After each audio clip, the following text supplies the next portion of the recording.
Okay, I know it has been quite a minute since I've recorded anything on this podcast, and there's a reason for that. I'm not sure I will ever post often, and I'll explain some more about that.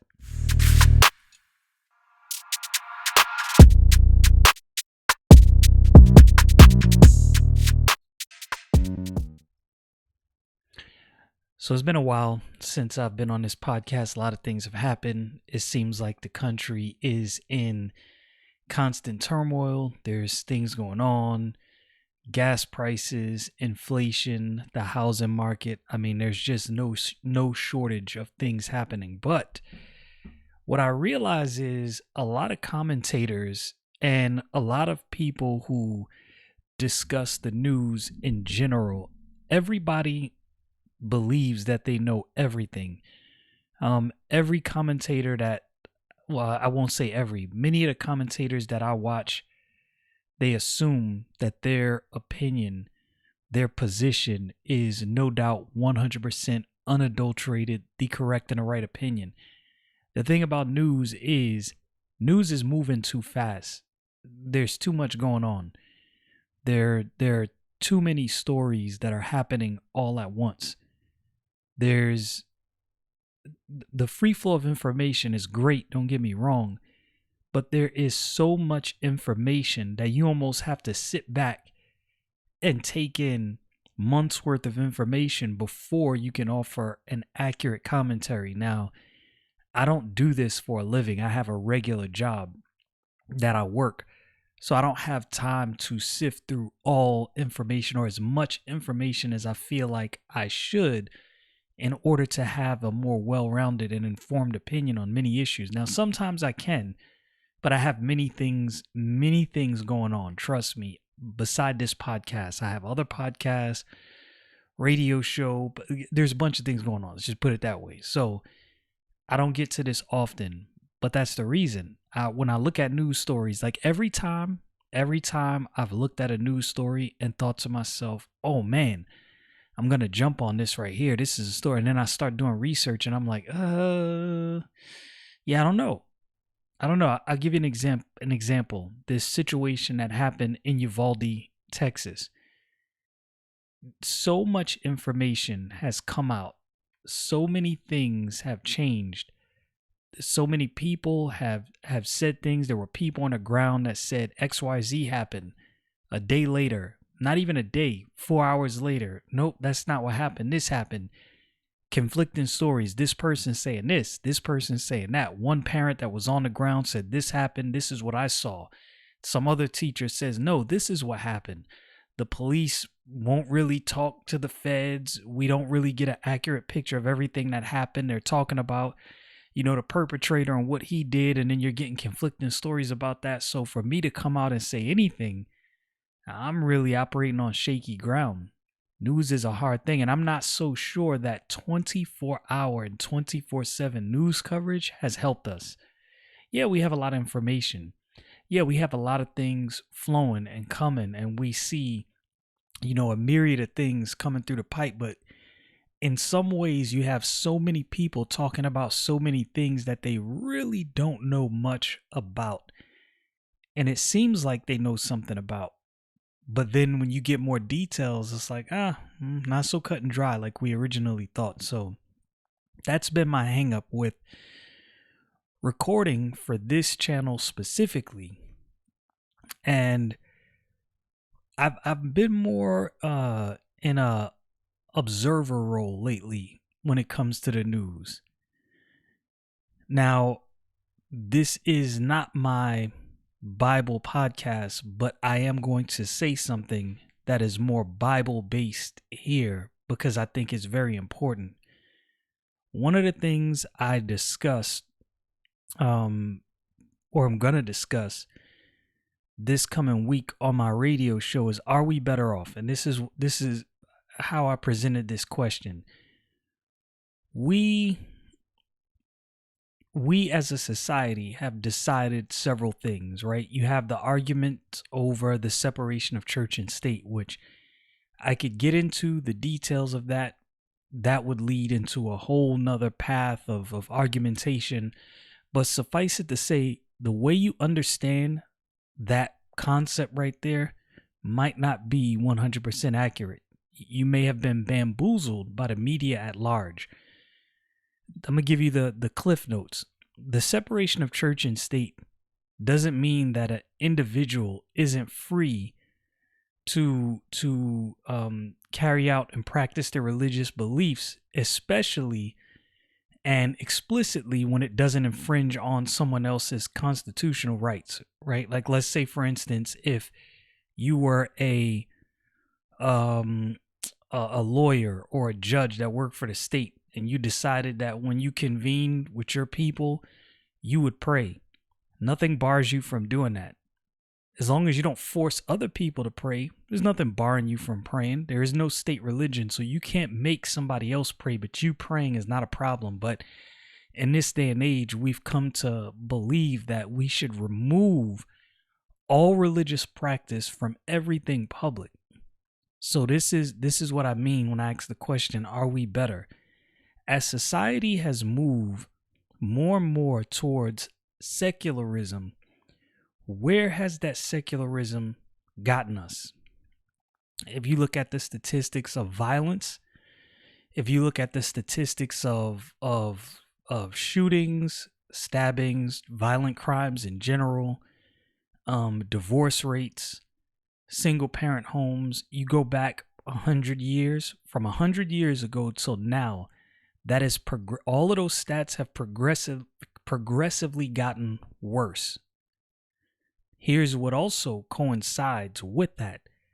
As time has gone on, as a society, we have decided that we want to remove every mention of God and remove every semblance of anything religious from anything within the public sphere. Now, again, the idea of the separation of church and state is not that an individual in a state role cannot conduct their religious practices.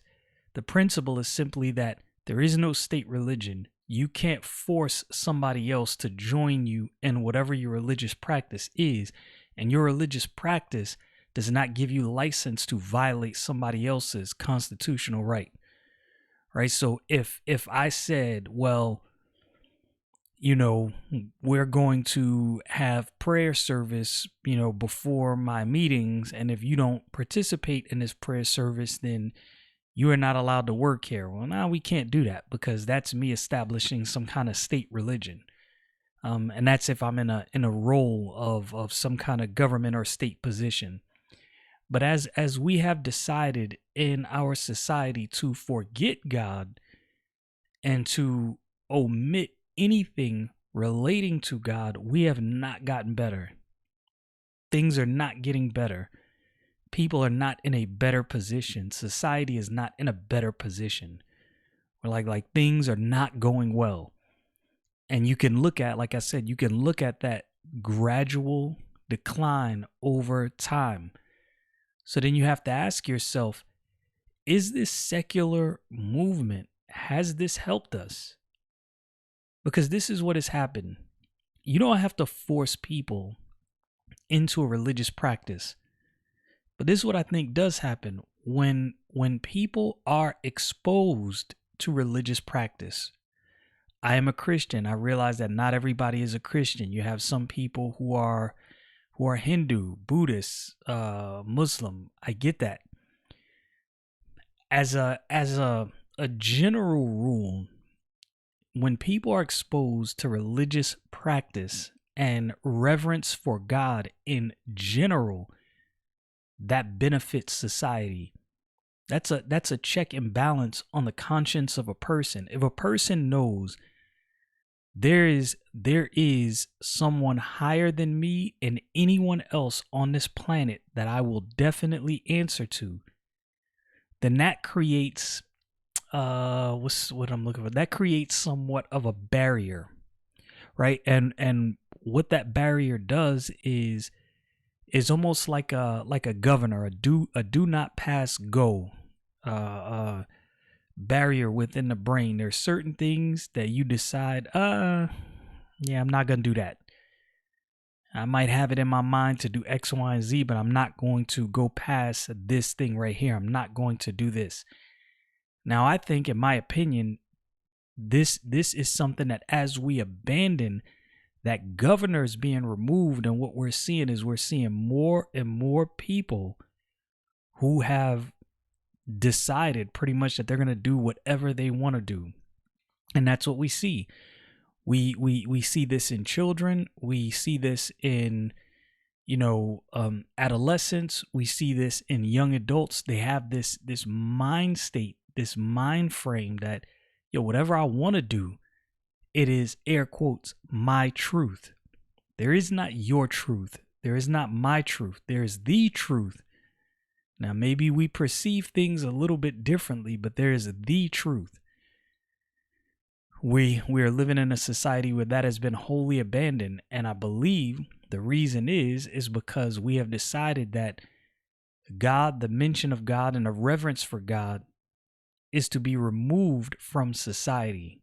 That has not helped us. It has not produced the progress that was promised if this thing would be carried out. What we have a regression. Instead of an evolution of society, we have a devolution of society. We are going backwards. If you think about where we're at now in this day and age, we have people arguing that truth, any truth whatsoever, is arbitrary, right? Imagine if the entire planet believed all truth is arbitrary. What would ever be designed? You would get some nutcase that would decide, 1 + 1 in some instances equals 1 million. What happens when that person goes to design something that requires precise math? Now, that sounds crazy, right? You might be hearing me and you might think, that's crazy. That'll never happen. Just think to yourself, go back 20 years, 25 years. Did you ever think there would come a time where we would be debating whether a man could get pregnant and what is a woman? That would have sounded crazy to you 25 years ago, but yet here we are.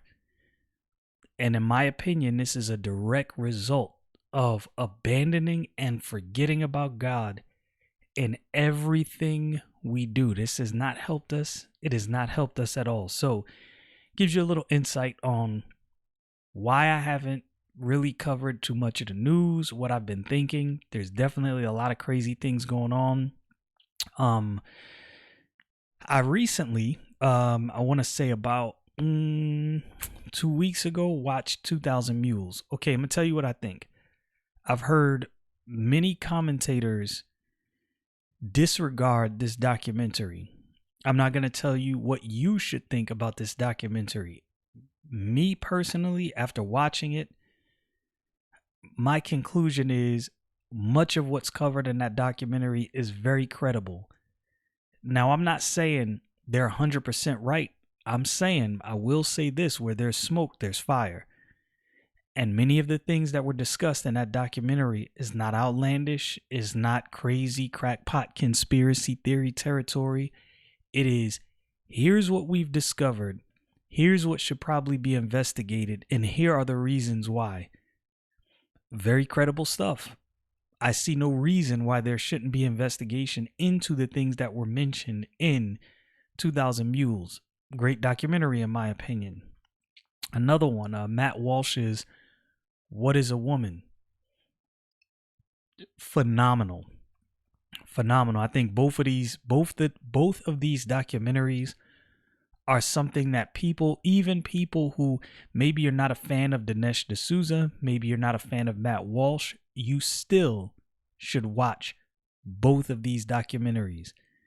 Trust me when I tell you, I think if you approach any of these things with an open mind, what you'll begin to see is, man, there is a lot of things, like let's take 2,000 Mules, for instance. If you watch through that documentary and you really go into it with an open mind, I don't think there's any way you're going to come away from that without thinking, man, there's a lot of things that don't make sense that we really should look into. And this matter of the election being secure is not as solidified as I originally thought.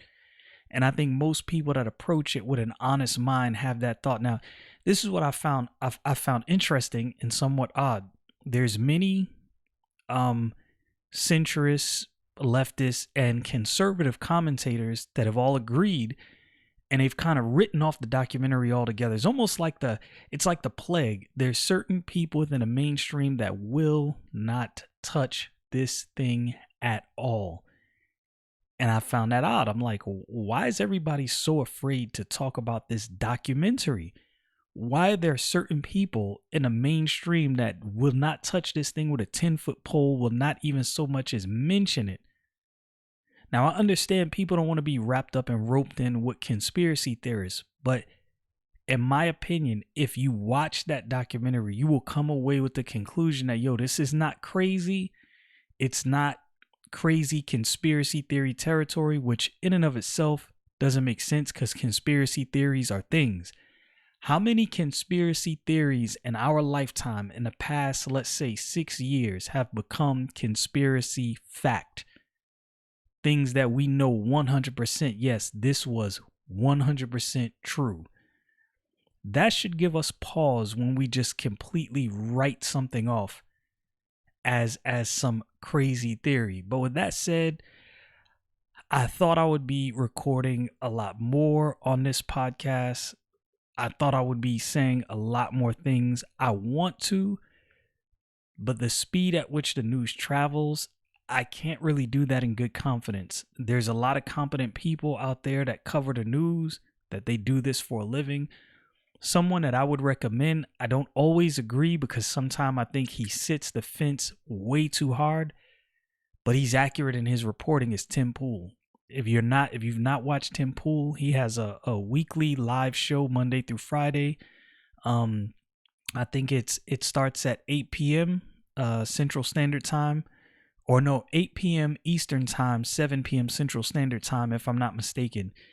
Very good show. He throughout the week, Monday through Friday, he has, I want to say, 3 clips throughout the day. One on his Timcast YouTube channel and one on his Tim Pool YouTube channel. Very good news, very accurate news. He sifts through a lot of information. This is what he does for a living, and he has the time to do so. I'm going to tell you something. If you're going to be a commentator, a news commentator, and this is what I found, and this is why I've stayed away from talking so much about the news, unless you have no other job and you can sift through news all day long, I'm not going to say it's impossible, but it is very hard to get an accurate depiction of what's going on and give an accurate assessment. You have to really devote yourself to that. So I've made guesstimations of how often I was going to post before. I'll no longer do that because I understand how the news works and this news cycle, and it's just way too crazy.